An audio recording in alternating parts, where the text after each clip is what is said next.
Coming up tonight on YCN News, the New London community honors Chad Denning after his sudden death on September 7th. Claremont holds a party celebrating its 250th birthday. And we'll learn more about the investigation behind 49 pot plants found last week at a Wilmot resident. For more news, weather, and sports, it's time for YCN, your local view. Now, your daily digest of the Dartmouth Lake Sunapee region, southern Vermont, and Windsor County. News, sports, weather, and all that is happening in our area. The news on YCN, your local view. Good evening and welcome to this Monday edition of YCN News. I'm Rose Spillman. The New London community honored a favorite son yesterday. Let's learn more from YCN's Lisa Connell. Chad Denning packed a lot of life into each day. An athlete, a champion of the outdoors and natural world, a husband, a father, a brother, a son. He was all of these things in his lifetime. His life ended suddenly and too early at 39. Denning collapsed while hiking the Appalachian Trail in New Hampshire September 7th. He could not be revived. Tributes from former and current colleagues quickly poured in. The New London community rallied around his family. That support continues, including yesterday on the town green. People of all ages gathered Sunday afternoon to remember Chad's life and legacy. Chad found his way to the Upper Valley via Texas. He served as recreation director in Hanover and later New London, New Hampshire. In February 2013, he began a new job at the Charlestown, New Hampshire-based Student Conservation Association. He worked with high school students, promoting environmental stewardship. Guests on Sunday spoke with ease and fondness. So I think this is an opportunity for us to welcome you guys home. This is your home. This is where you belong, where you've come to be our friends. Chad was certainly a connecting part to many things around us, whether it be the racing community or the kids and what they do at the schools, just everything.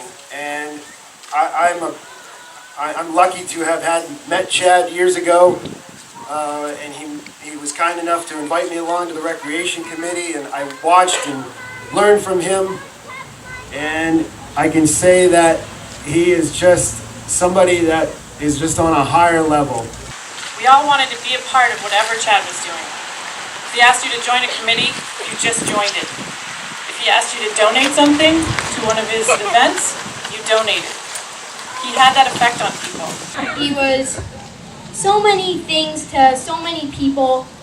He did so many things with so many people. And I am so thankful for all my friends and so many people that I know here for coming.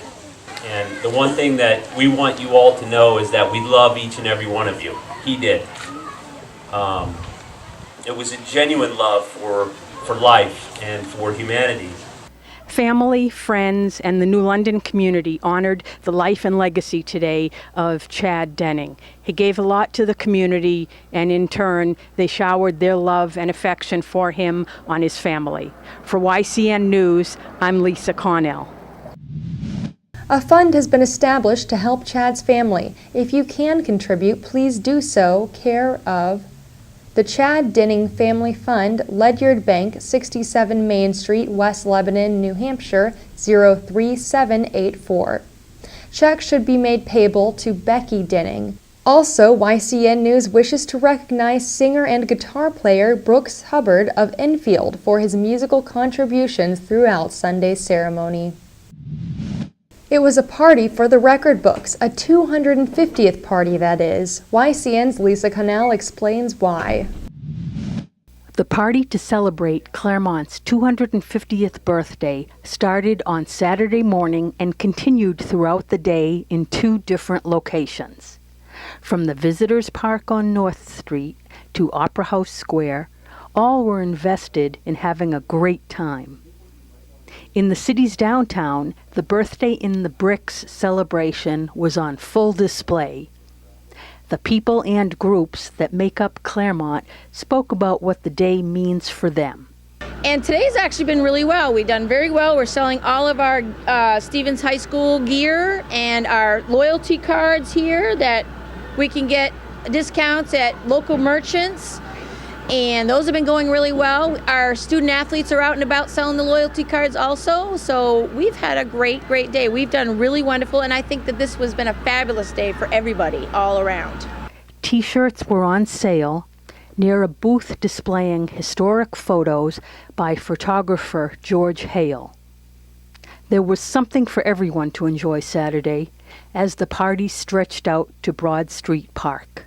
The 250th celebration is ongoing. To check out upcoming attractions, go to Claremont250.com. They walked for those who cannot walk on their own. They walked for those whom walking is difficult. Alice Peck Day Hospital in Lebanon hosted this year's Walk to Cure Arthritis. The Arthritis Foundation joined with the Alice Peck Day Health Systems to sponsor the walk. Let's learn more. Hi, it's Ann Holmes from YCN. We're so excited to be here for the Arthritis Walk in the Upper Valley, and it's a beautiful day here, and we appreciate everyone coming out and supporting this good cause. We're here today and doing the Walk for the Cure Upper Valley for arthritis. With me is Annika Eastman. She's the child honoree today, or youth honoree. What would you like to say about arthritis today? Well, some people don't realize that it's the leading cause of disability and that kids get it too. So we are here today to raise funds for research as well as to spread awareness for the Arthritis Foundation and to inform people about arthritis and what they can do about it. So we have raised probably today about $10,000. We're hoping to do a little bit more by the time the day is end. Thank you to all who participated in the walk. When YCN News returns, we'll learn more about the 49 pot plants found at a Wilmot resident last week, and we're reminded about ongoing paving in Newport. The YCN News continues in a moment. Welcome back to YCN News. I'm Rose Spillman. The Office of the Merrimack County Attorney will determine the next step regarding any further criminal prosecution emerging from an address in Wilmot last week. New Hampshire State Police Sergeant Jennifer McKenzie tells YCN News today the suspect's name is not being released at this time. McKenzie also says it was a tip to police that led officers to the occupied home at 178 Stearns Road last Thursday. There, police did not need to get a search warrant to enter the yard because some 49 7-foot-tall pot plants in the yard could easily be seen by passers-by. The plants were clearly visible from the road, McKenzie says. Under a legal rule known as plain view, the officer could stand on a public roadway and look at the 7-foot plants from the street. With that, the investigation began and continues. A woman at the home told YCN News last week the marijuana is used for medicinal purposes. State police say New Hampshire law does not allow for this. Motorists and anyone passing through Newport is reminded of ongoing paving. Paving is expected to continue through September 26th. In all, 8 streets are involved with roadway extensions off the streets. Work began September 9th. Per the town's website, paving work shall include sweeping, grinding, tack coat, and paving. One lane will be open to traffic at all times. Some traffic delays may be unavoidable. Questions can be addressed to the Newport Public Works Department at 603-863-3650. When YCN News returns, we'll join Kearsarge Chronicles' Lynn Solomon, who met with Sarah Colson, the new director of the Lake Sunapee Region Chamber. The YCN News continues in a moment. Welcome back to YCN News. I'm Rose Spillman. Now Matt McDonald will have a look at our weather for the next few days and then move on to sports. Thanks, Rose. Tonight we'll have mostly clear skies with lows in the 30s. Winds will produce some gusts as high as 20 miles per hour, but should become calm after midnight. Tomorrow we'll have a high of 65 degrees with sunny skies and winds up to 10 miles per hour. Tomorrow night we'll have a low of 42 degrees with mostly clear skies. Wednesday will be sunny with winds around 5 miles per hour and highs in the 60s. Wednesday night will be mostly clear with a low of 41 degrees. We are just coming out of a storm surge, but we will have clear and sunny skies for the first half of the week. Now let's see what's coming up on our community calendar. Tomorrow night in Vermont, the Windsor Select Board will meet at 7 p.m. In New Hampshire, the Lebanon Opera House will host an evening with Bruce Hornsby at 7:30 p.m. Remember, you can submit local events from your community by sending them to news@ycnnow.com.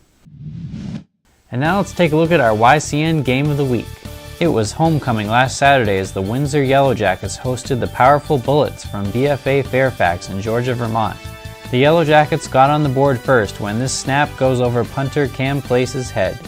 After one quarter, Windsor led 2-0. In the second quarter, BFA Fairfax takes the lead when Cam Place keeps the ball after a botched handoff and scores from 9 yards out. The Bullets would go into halftime leading 6-2.